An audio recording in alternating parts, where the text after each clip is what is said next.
Hello and welcome back to another episode of the Toothless Tigers. We're at the 2024 first year player draft day now. But firstly, I want to give you a rundown of how we've got on to date. So we are currently fourth in division, 11 and a half games back from the Guardians, who are leading the Central. Not being too bad. I think we're on course to do better than was expected of us and our record, but again, still fighting at the bottom of the division, one of the worst records in the league, so not great from that front. So there is the league. A bit of news from around the league is, if I can see the email, Shohei Ohtani has signed an extension with the Cardinals for 6 years, 128 million. Again, hugely undervalued with player option there, but he's now locked in with the Cardinals. He's having a good year at the plate, 870 OPS, 21 home runs, and a very good season on the bump as well, with a 350 ERA, 5 wins. Cardinals still a very good team, top of their division by 3 games over the Brewers, so looking good. If we look at how our team have got on, so from a hitting side, not too bad. Our stats have improved from last year. Looking at the top of the OPS chart is Andre Lipsius having a superb year at third base, hitting 282, OPS of 825, 2 wins, playing good defense and hitting. So really nice to see that from Lipsius. Young's having a good year, as is Nick and Riley Green. Javi Baez is actually having a good offensive year, much better than we could probably have hoped for. Obviously, nothing quite like his former years, but from where he is now as a player and where his last couple of seasons, I think he's really, his OPS has taken a jump by 60, 70 points. So really good to see that. Really happy for Javi Baez, playing good defense as usual. He's on that massive contract still. Beyond that, Dingler's turned it around a bit, but I mean, he's playing good defense. That's all we can ask from him. Pitching has been another story. Outside of Scooble, who's been on fire recently, everyone else has been extremely poor, and we've really struggled to get any pitching out of anyone really. Eduardo Rodriguez was moaning about he didn't want to play for a contender. He wants to play for a contender, but he's pitching like awfully. He's pitching like he's on the worst team in baseball, which he is. So I'm happy to trade him because he's still got a couple of years on his contract. I don't really want to pay him, but Luis Severino experiment not working out as we'd hoped quite yet. He's angry at his performance, as he should be. He's not pitching well. Although, it has to be said, I think their FIPs are actually not too bad. 482, so his ERA is almost 2 points higher than his FIP, suggesting our pitch fielding is not doing him any favours, but still, he's not pitching well. Faido's not been too bad in the rotation, but really struggling there. We've also got Keegan Aiken, who we took off waivers, and he's been actually really good for us. So happy with that 9 innings season ladder run so far. Been very good. Just a couple of points actually on hitting. So Parker Meadows really struggling, so we probably are going to send him down. He's only hitting 516 OPS. He's playing good defense, but it's not enough. So we are looking at either bringing someone up from AAA, or we have offered a contract to Odubel Herrera.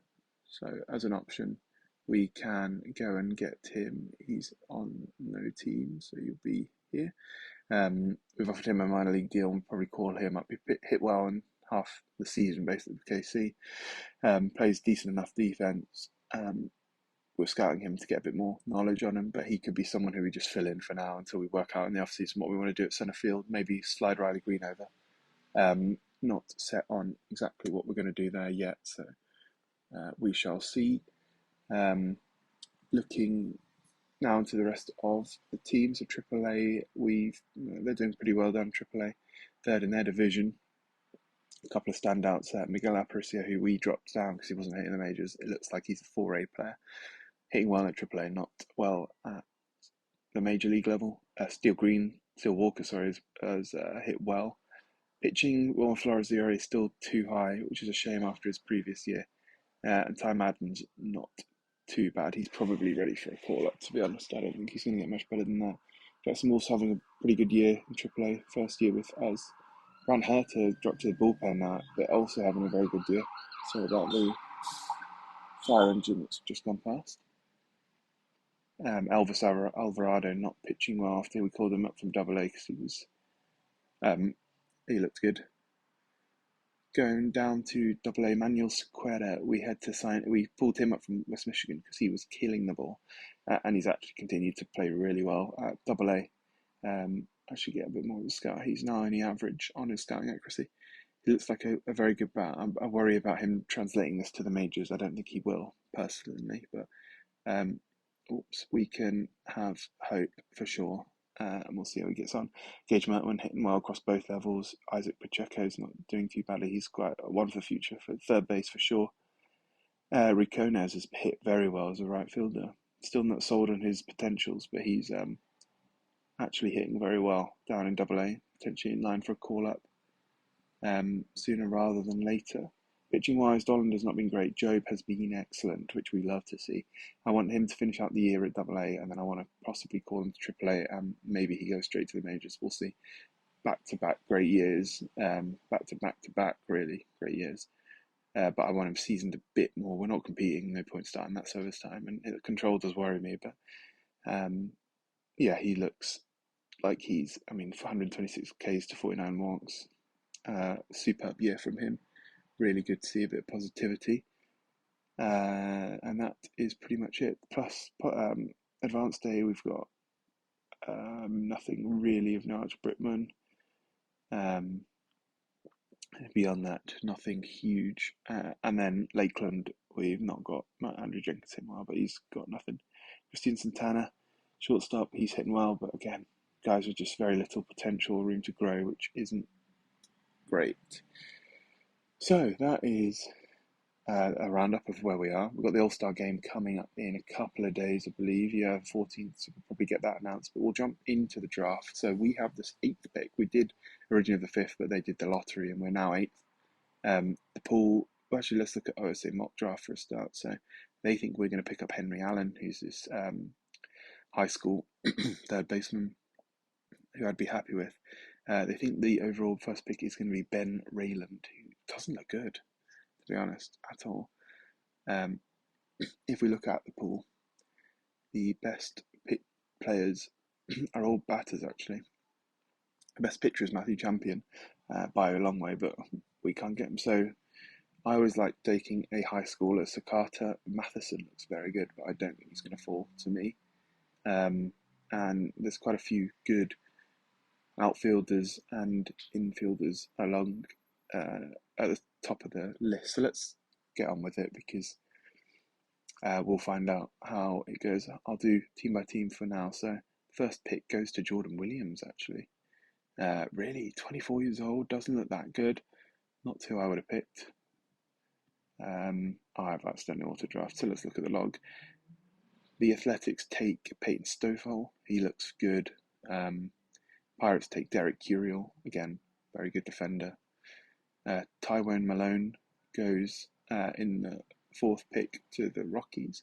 Tommy White, who's I think just hit a walk-off home run in college baseball in real life, is on 5th. Looks very good.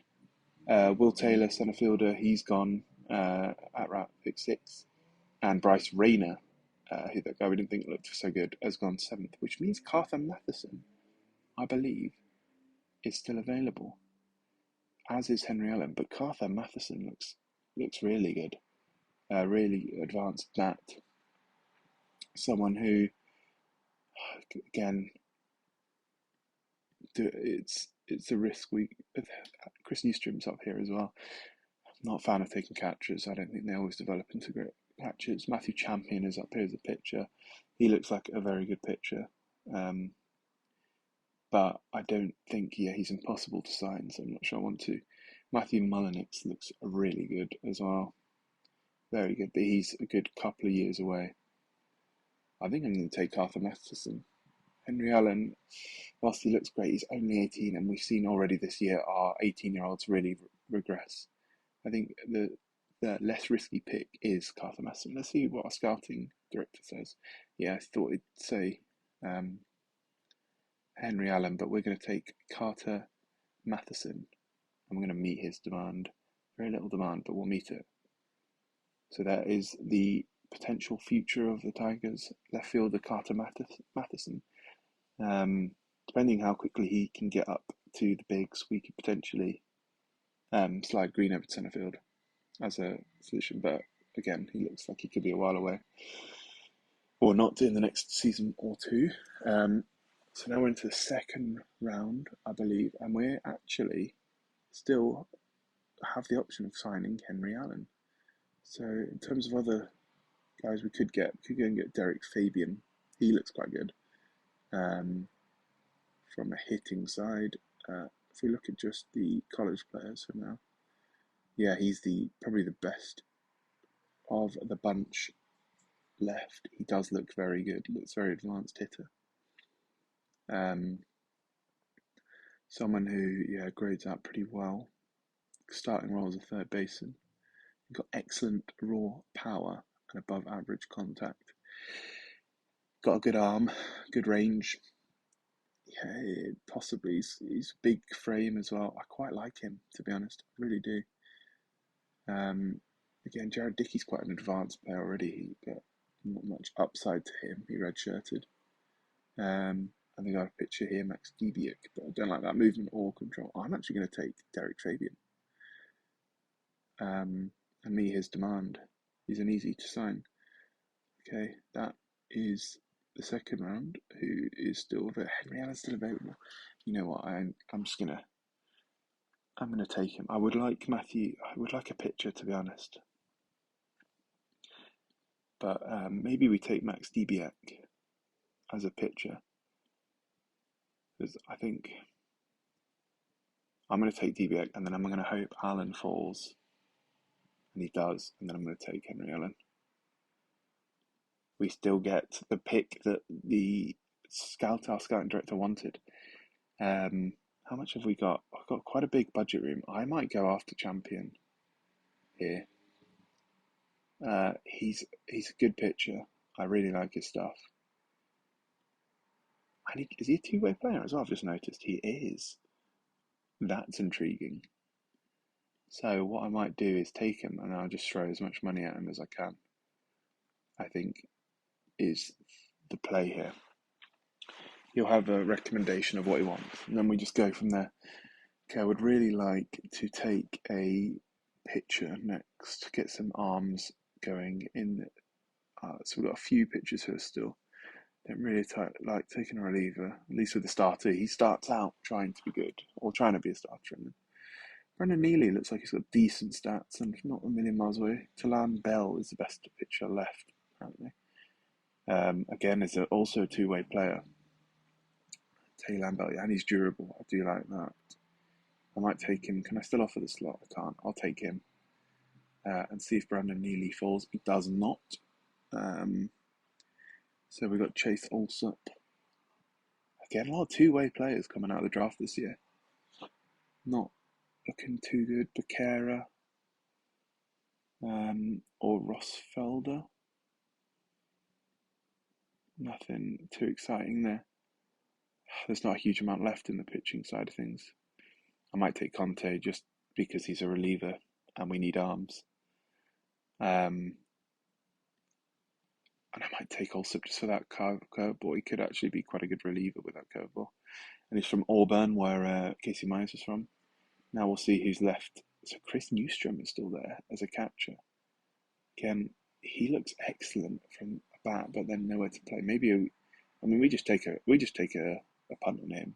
We move him to first maybe straight away, and he becomes a first baseman. Jaden Knight, center fielder. What do these catchers look like? So Rennie Lastrus, he actually looks pretty good. And what about Burke Malbius? Pretty powerful guy. Typical catchers, both of them. I may take Lastrus though. The Cuban-born. We'll take him. Let's see where that leaves us now. Who have we got? We've We've got a big power bat in Albert Craig, Big Trey, as he's affectionately known apparently. Caden Sheffield doesn't look too interesting to me. I'm not too sure on who else I want. I might take this other catcher, just so we've got some catchers. He looks quite good anyway. And then I might take Albert Craig, because he's a slugging first baseman. I mean, you never know. Can turn those guys into something good. Jaden Knight's still there. Devon Obie, again, just a power corner outfielder. Not really what I'm looking for. Jaden Knight. He looks pretty solid, across the board. Pretty good defender, pretty good speed, pretty good hitting. I'll take Jaden Knight. Surprised someone like him has fallen this far, to be honest. Are there any pictures of note left? Let's see their ratings. Anyone with some good stuff? Right, let's look for some good control. Ryan Lobus,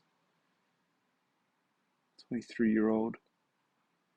Oh, that stuff is not exciting me though. Do someone with at least like 45 stuff and then decent control. Reese Brown, he doesn't look too bad. Struggles with movement, probably going to give up some home runs, but he's an arm, and that's what we could do with. Anyone else of no decent control? Anthony Figueroa, he's got some. I quite like him actually. Quite like that. Those stats look pretty good. See what he can turn into in the minors. Luke Burrow, just going to be wild, man. I don't like that. I thought Lucas Braun. He's got good control, good fastball. See what he can do in the minor league. Right, well, who's the best overall player left now? I'm pretty much happy with what we've gone and done there. We've got some really good guys. I'm going to take... Any of these guys a good defender? Not really. He's good. Cameron Davis, speed guy. I quite like that. We'll go and get Cameron Davis. Draft him. And then we'll go and get Devon Obie if we've got any more. We do Devon Obie. That was our 18th round. We've got 20 rounds, so we've got 2 more rounds. Let's just finish it off here. We'll go and take Caden Sheffield because of that potential. We could even just flip him. He doesn't have to stay with us. And then our final pick is going to be Tyvan's quick guy. He's going to be our next pick. Tyvan's looks like a good athlete. That is it for the 2024 Major League Draft. Let's have a little recap of guys that we need to negotiate. So Carter Matheson, we took 8th overall. Good year in college. 879 OPS, hit 14 home runs. Looks like got a lot of tools. Looks like a really solid hitter. That's what I'm excited about. Not far away. Derek Fabian, our 2nd round pick. Again, looks like a really good hitter. Not a great defender. Maybe a DH long term. Or a first baseman we can move him to. Although he's got a good arm. So, but no, from a hitting point of view, I think he looks very good. Max Dubiak, the pitcher we took in the 3rd round. Again, he looks pretty good. He just needs to improve that control and that movement, but those pitches look solid and the stuff looks good. Again, he might be a bit of a bullpen, long relief guy. Henry Allen, he looks excellent, but a long way to go before he's near the majors, so he's a bit of a punt. Matt Champion and Chris Newstrom are the same. Matt Champion, what does he want? He wants 9 million. I've got a huge budget room though. I think we offer him like 15 million. We've got a lot of money, and you've got to offer quite a bit over if I'm going to interest him.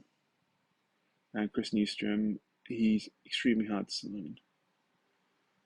I reckon if we offer him 3 million, he'll sign. And we'll see. Let's. The owner doesn't approve of offering that much. I'll offer him 2 million then. And we'll see. Okay, let's continue on because in a few days we get the All-Star team. So let's do that whilst we're here. We might get some contract signs in terms of the draft. So Willie Calhoun is back. Potentially he can't play centre field. In fact, he's been out a while, so I might actually rehab him for a little bit. Any news from our draft guys? No. See how we get on against the Toronto Blue Jays. So we've got a trade offer here. They want to offer us Juan Daniel Encarnacion to get Eduardo Rodriguez and Luis Wata. Our scout is saying yeah, and you know what? I don't disagree. It's going to save a lot of money. Luis Wata I don't care about. It looks like a defender. Eduardo Rodriguez not having a good year on a big contract that we can't get out of. Another 30 million to send to him. 31 million. Give one of our young arms a go. Let's see if we can get something else out of him, but I'd be pretty happy with that trade. Prelanda Baroa looks intriguing. I wonder if they'll let me take Prelanda Baroa. And then if they've got any like middle of the road prospects, I wouldn't mind taking. I think I'll probably turn them turn around and just say no to a lot of these. Taylor Dollard, not on a great year to play. I'll go off of that and see. I'm happy with that trade, and it saves us a lot of money. Adibel Herrera is in at AAA. So I wonder if So Carter Matheson has signed for the Tigers. Let's see where my guy, assistant GM, puts him. I assume he's going to put him in like single A, is my guess. He's still in the rookie. I'm going to manually sort him out then. 21-year-old, I think he can go straight to advanced A, high West Michigan. I'm going to disable that. And we'll see how he gets on there. So we'll see what comes back from that trade. Adubel Herrera, I think we just call him up straight away. I think Parker Meadows definitely don't want to release Parker Meadows. I'll call up Adubel Herrera straight away. Get him straight into the team. So need to do Matt Veerling. He was an option to call up, but I'm going to call up Adubel Herrera, see what he can do. Got Keith Homard, but a rough day from Eduardo Rodriguez. I think Eduardo Rodriguez getting traded, guys. I think that's the option. I don't really like him anyway, after what he did last season, so they've said no way. Okay. I wonder if I can just go back and accept this trade then. I can. He's gone. Eduardo Rodriguez is gone. Job's come back as a 55 potential still. Not too bad, not too great. So for All-Star has been announced. So from the Tigers, we are sending Will Vest, having a good year in relief. Really good year. Are we sending anyone else? My guess is no, but I am proven wrong. So Andre Lipsius is our other All-Star, first time All-Star for him. He's having a great year, absolutely deserves it. I'm very happy for him. We've got the All-Star Prospects game. Do we have any? We should have one or two in here. So we've got George Lombard Jr. and we have, surprised Job isn't on there, and that's the only one. Jason Dominguez still not in the bigs. Looks like a beast though. Look at that stats. He's been destroying AA and he's started to destroy AAA already. He won't be far away from the major league team. Let's see how we got on. We beat Toronto in 12. Dylan Dingler homered. Adubel Herrera had a hit on his debut for the Tigers. Vida was good. Aiken was good, as was Lang, and Crook took the win. So we'll put the final game here against Toronto, which when it loads, we lose 4-2. Skubal gave up, wasn't great, but didn't get a lot of support. So that is now at the All-Star break. We'll finish the game out, see how the All-Star game goes and home run challenge. Matt Manning is back and ready to go. I may call him straight back in. Who's not having a good year in the bullpen? Jason Foley. He needs some time back in AAA. We can call Matt Manning back up. Tatis Jr. won over Austin Miles, who's having a great year, by the way. The Yankees, 27 home runs, 995 OPS. Kind of come out of nowhere. Although he had a good end to the season last year with the Yankees. He will start, and then the All-Star game, we'll see how it goes. When it loads, we got Will Smith dominating. How did Lipsius do from our side? Lipsius. Why can't I see Lipsius? Unless I'm blind. Did he not play in the end then? I don't think he played. I thought they always played. They usually do, in fact, always play. That's a shame. Did Wolvest pitch? And, oh, sorry, I'm looking at that now. Wolvest did pitch. He struck out 2 in an inning, and Lipsius came in 1 over 2. So then from the Tigers, we'll just sim up to this game at Houston, and then we'll end the episode there. Oh, we got a response from Derek Fabian. I assume that's a yes. I'd love to come and play for you. And it is great to see. So he is going to be, again, I'm going to call him up to High A West Michigan. I think he's ready for it. A trick actually you can do is look at this and see. So actually, they don't say he's ready, but for the yeah, I think he is. So we'll see how he gets on. I'll take a close eye, keep a close eye on him. So that will bring this episode to a close. We'll just look at who's left to sign. So we've got Max Debiek, Henry Allen, Matt Champion, Chris Newstrom, who are waiting to respond to our offers. Huge offer to Matt Champion, but I actually think he could be quite a good pitcher, and with that potential to be a two-way player, I think it could be a steal. So that will bring this episode to a close. We head into the second half of the season, currently fourth in the division, 39-52, but with some positive potential players coming our way, and not a million miles away from the bigs. So join me again when I'll probably pick it back up when we get to, if anything happens to trade deadline, I'll bring you that. Otherwise, it will be probably roster expansion time. I'll come back and see how we're doing. So yes, thank you for joining, and I'll see you in the next one.